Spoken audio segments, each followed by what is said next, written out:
Hi guys, welcome back to our English for academic and professional purposes subject.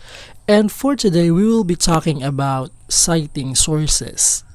At the end of the lesson, you will be able to identify the importance of citations, differentiate in-text citations from reference citations, identify different citation styles appropriate for specific discipline. Isn't it that it really feels good to be recognized for something that you do, whether it is a small or big project? Conversely, if your work is used without any permission or without any mention of you as the creator, you will surely feel that it is unfair and unethical. In the academic community, much premium is placed on attributing something to the right person. So it is important that credit is being given where it is due. Because if your work is being credited, then it is something that fulfilling to you as a writer, to you as a creator. But if someone takes this work of yours without asking any permission, then it is something that will make you feel mad sometimes, or it is so unfair, or sometimes you feel it is unfair. So we have purpose for citing sources.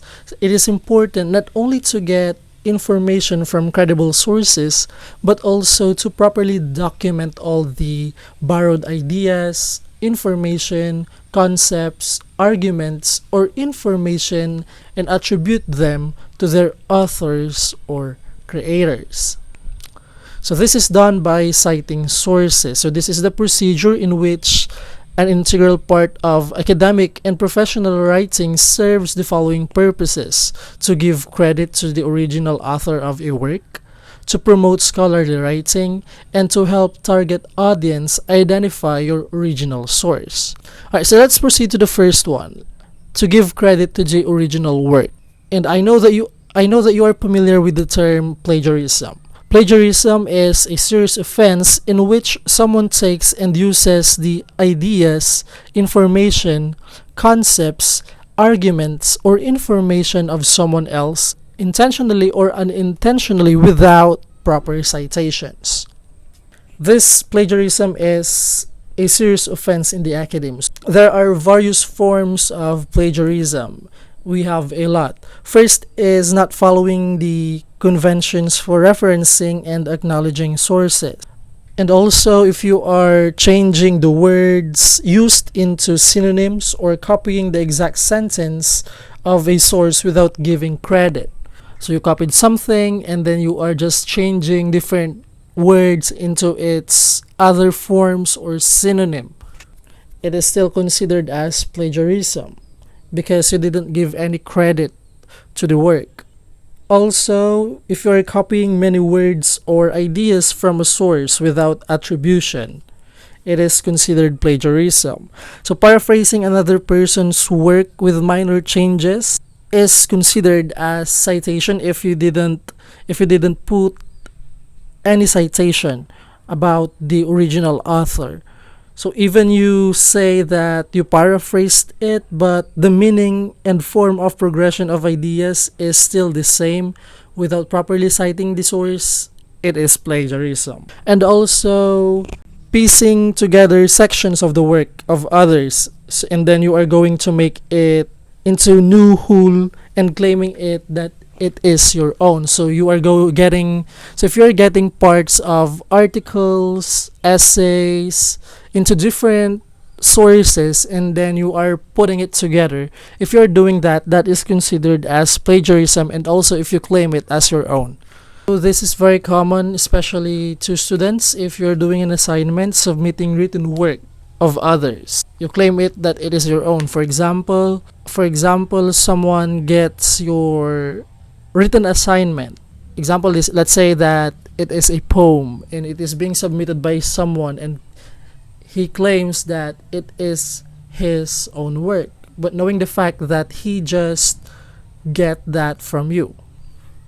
It's giving incorrect information about the source of quotation. So make sure that you are giving the same and exact words as what you get into your sources. So I know that you're familiar with the term copyright infringement, wherein it is an offense related to plagiarism. How does this copyright infringement happens? It actually happens when an individual or entity directly commits infringement without any permission of the author or exercise economic right of the author. This is a violation. That's why it is important to ask permission to the author or to the creator of something or to the material that you are going to use. You ask permission to him or her before you use a specific material into writing or into other works. If you as an individual benefits from infringing the activity of another, so if you are benefiting from the work of others, that is copyright infringement. Alright, you have to remember that plagiarism is an intellectual offense whose sanction vary depending on the context and the academic institution, while copyright infringement is an offense and it can lead to legal consequences. Next, let's talk about another purpose of citing sources is to promote scholarly writing.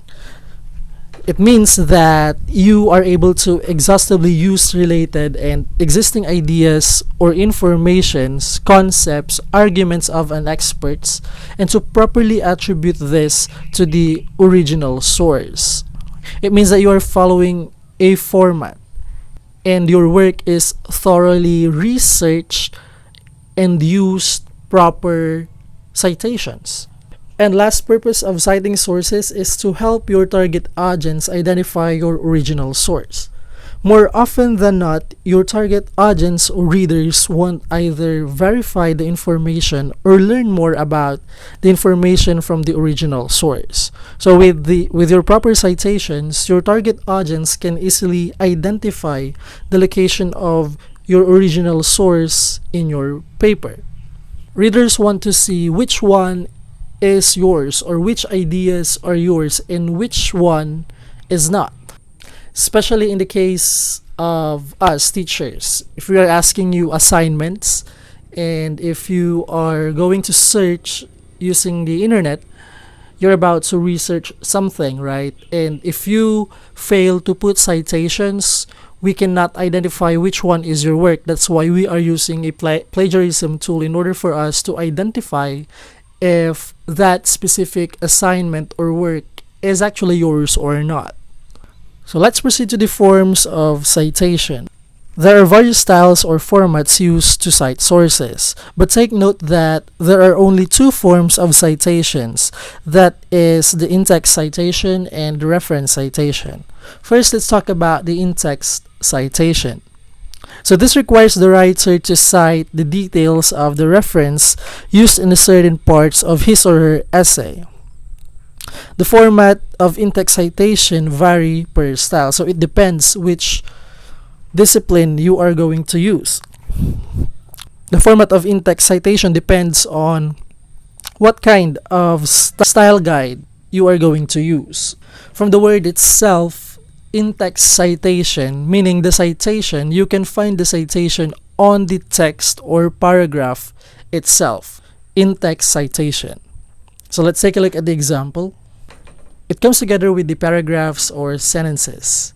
Next, let's talk about the reference citation. A reference citation refers to the complete bibliographic entries of the references used by the writer. So this appears in the reference list found at the last part of the paper. These two forms of citation are dependent to each other. Once a source is cited in text, it should appear in the reference list, or else it may be considered as a form of plagiarism. So the one you see in the in-text citation, you should also see it in the reference list. So if it is not in the reference list, therefore it will lead to plagiarism. In reference citation, you can see there the title of works, pages, and the other members of the authors. Now let's talk about the different style guides. So these citations are governed by rules of style and structure. There are 5 widely used style guides. First is the Publication Manual of American Psychological Association, and that is commonly known as APA. Second is the Modern Language Association Style Guide, or MLA. The Institute of Electrical and Electronic Engineers, that's IEEE. For the American Medical Association Manual of Style, that is AMA. And last is the Chicago Manual of Style. Each style guide is prepared by specific discipline that you can see here. For the APA style guide, we have psychology, education, hotel and restaurant management, business, economics, and other social sciences. For MLA, we have literature, arts, and humanities. For IEEE, we have engineering. AMA is for medicine, health sciences, and other natural sciences. Well, Chicago, we have reference books, non-academic periodicals. Examples are newspapers, magazines, journals, or others. In your research, in your practical research, you will be using the style guide, or you will be using the APA style guide. Now let's talk about the guidelines in InText Citation. So this is the APA 6th edition, so for basic citation rules. If you're going to cite your sources, make sure to follow the author latest year of publication method. So although it is not required, APA encourages you to indicate the page numbers even in paraphrase or summaries. You should place the period after the citation when it is at the end of the sentence. So you can use according to and then the author followed by the year of the publication, comma, and then the text. And also you can do the another form, which is the statement first before the citation. If you're going to place your InText citation at the last part of your citation, then it is not applicable to use the word according to.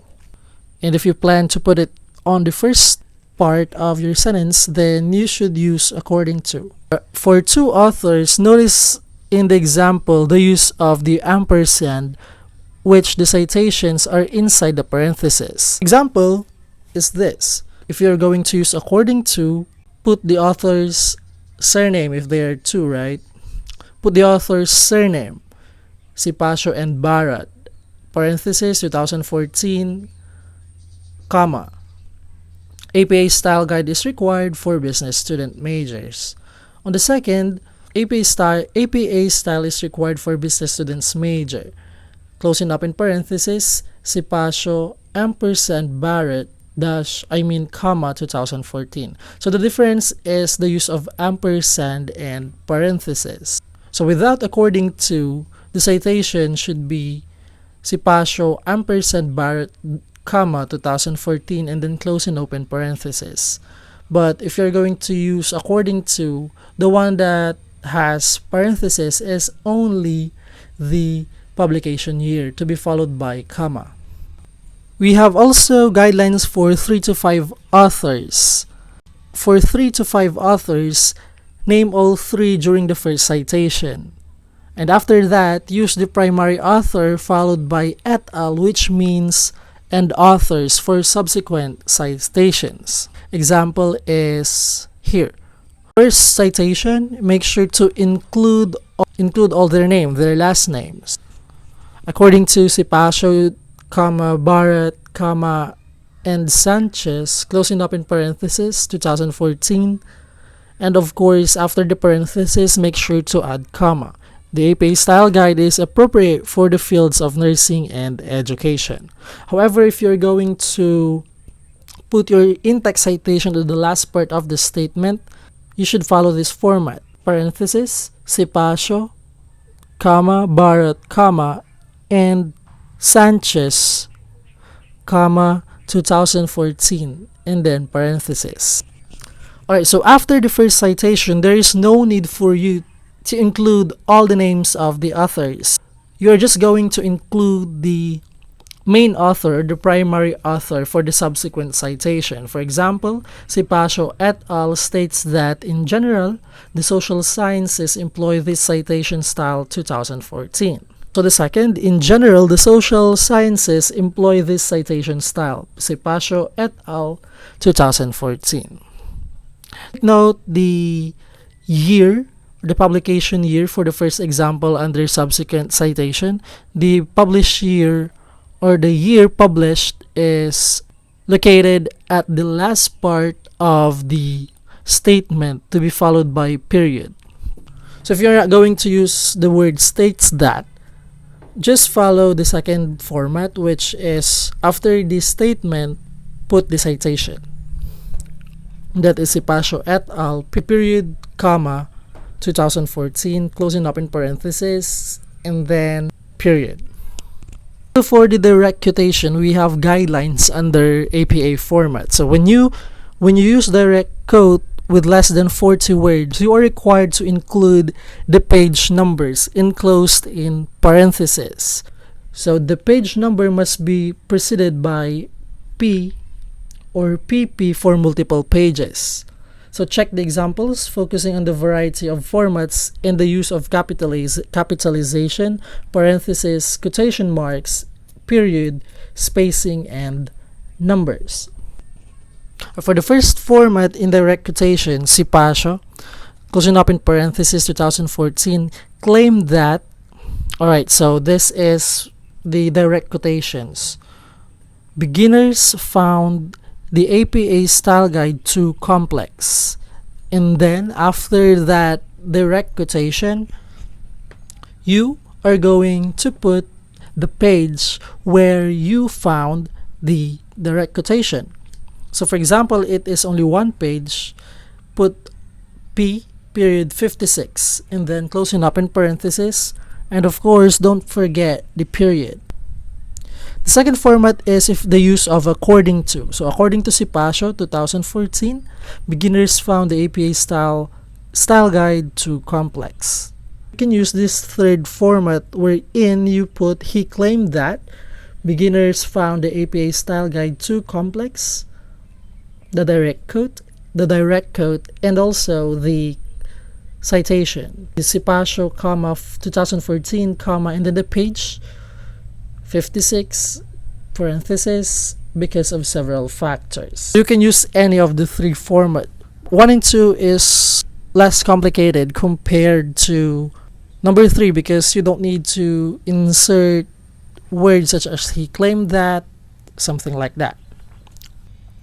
Second, let's proceed to the basic rules from the MLA Handbook 7th edition and the MLA Style Manual 3rd edition. Here in MLA, the in-text parenthetical details vary depending on the type of source. For example, print, web, or DVD, so it depends.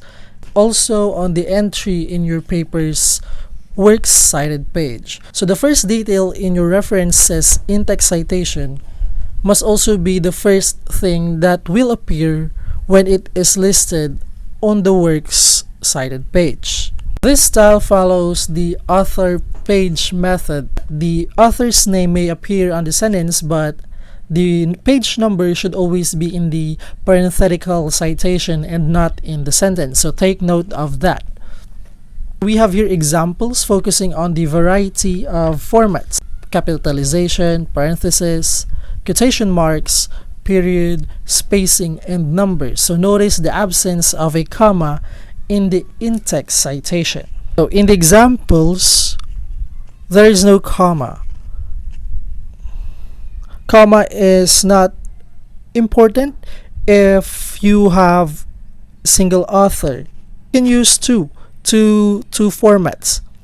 The first one, Citation claimed that MLA is required for humanities students major. So the data is MLA style is required for humanities student majors. So you can use this where the page method is on the last part of the sentence. Also, you can use the second one, which is MLA is required for humanities student majors. Closing up in parentheses, and inside it is Citation 54. There is no comma, but don't forget to put period after the parentheses. Next, if you have 3 or fewer authors, list all the names of the authors in the text or inside the parenthetical citation.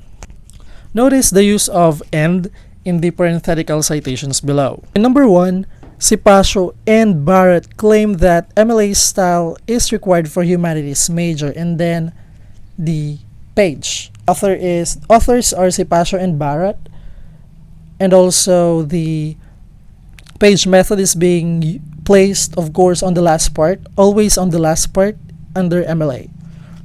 The second is MLA style is required for humanities major, for humanities student majors, parenthesis, closing up in parenthesis, Cipacio and Barrett, 54, which is the page.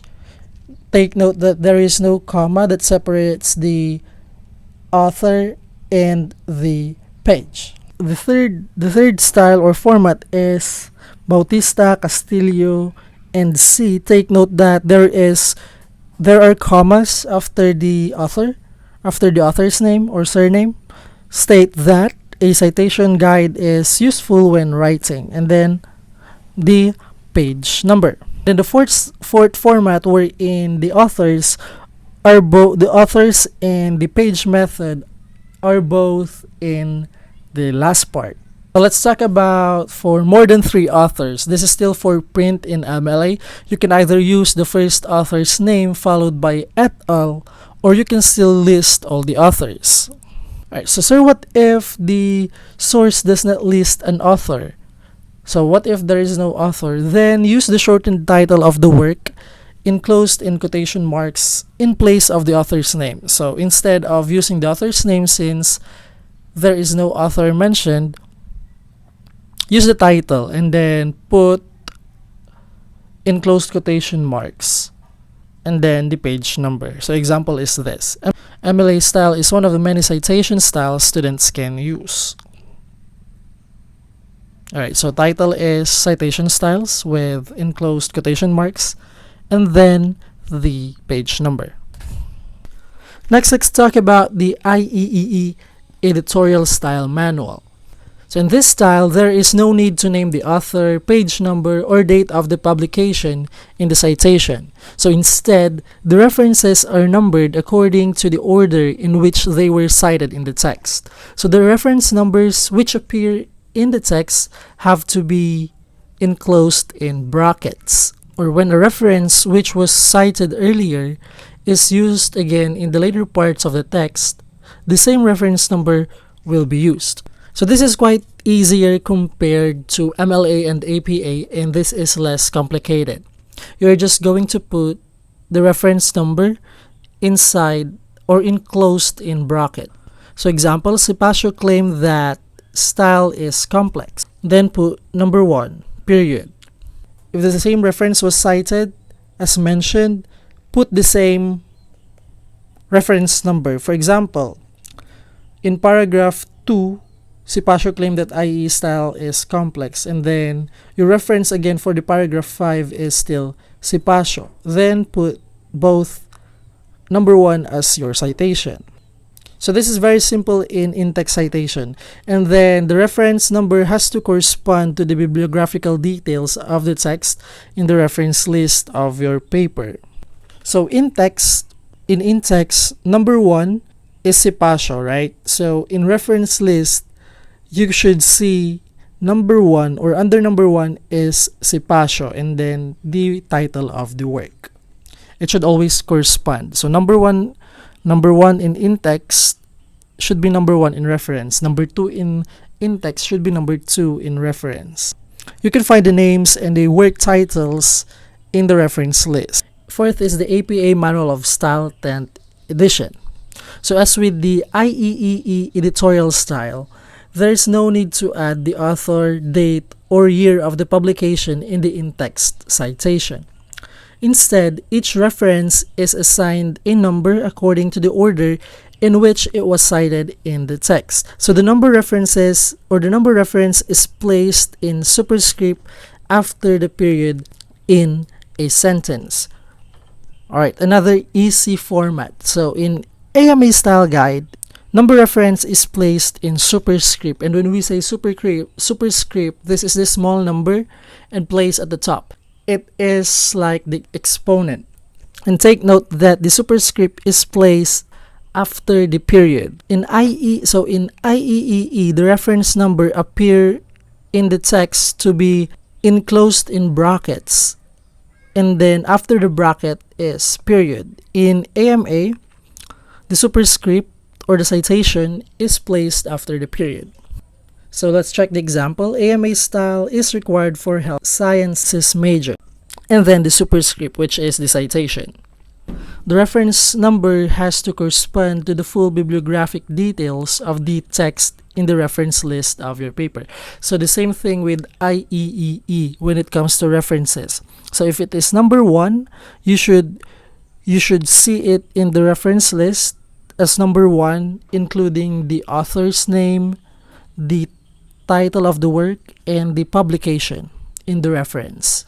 So the numbers in the superscripts goes on as you have more references. 1, 2, 3, 4, 5, 6, 7, 8, 9, 10, and more. That's it for our lesson for today. And I hope, guys, that you have learned something, and see you next time.